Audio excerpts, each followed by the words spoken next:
Welcome to Mid-South Flavor. I'm Jay. Today we're going to make some homemade snack sticks.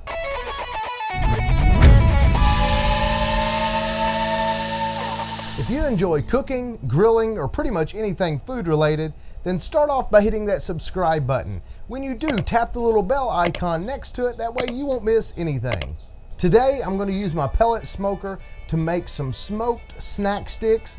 At least that's what I call them. Some people call them jerky sticks, but we're going to make some homemade snack sticks today. Let's start off inside and I'll show you how we mix these up, what we use.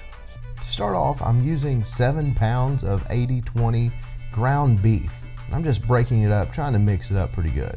I'm also using the Oster brand jerky seasoning. Use any brand you'd like. Just make sure and read the instructions, that way you know you're using the right amount.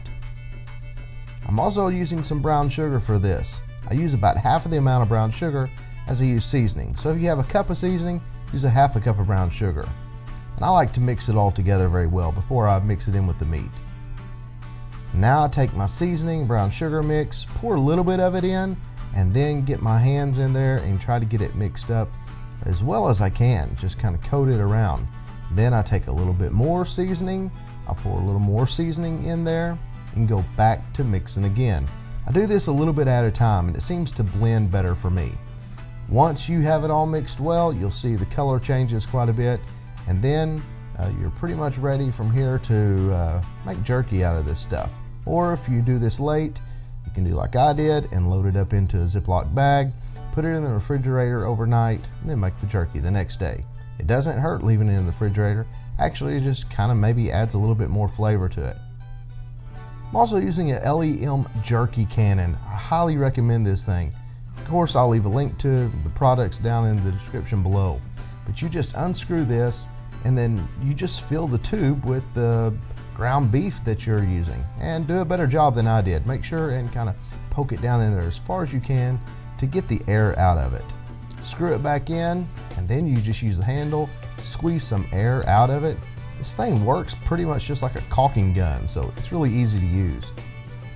Take your jerky racks and start squeezing this ground beef mixture out. It does have different tips for this jerky cannon, but this is the little tube tip that I like to use for these snack sticks. These are great jerky racks, by the way.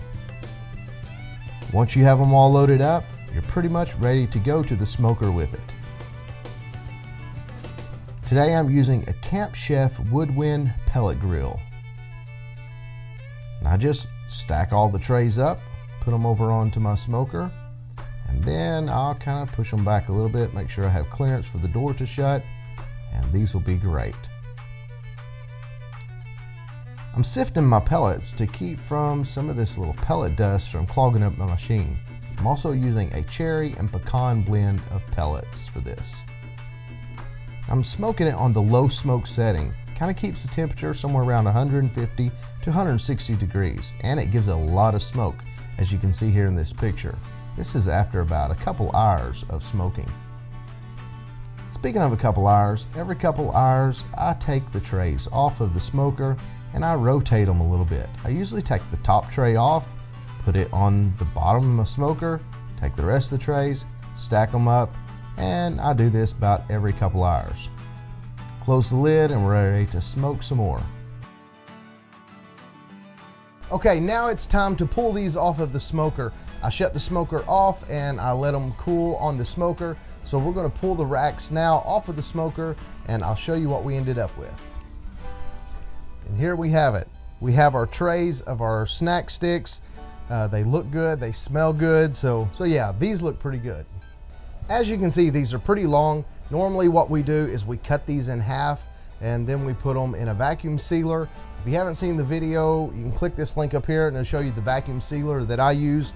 But a side note, you want to cut the ends off first because these ends are kind of sharp. When they dry, they get kind of sharp. So I cut off the ends and then cut them in half and then put them in the vacuum sealer. If you don't cut off the sharp ends, the vacuum sealer just get a hole punched in the bag and it'll lose the seal. But instead of sealing this one up, I'm going to taste this. I'll let you know what I think about it.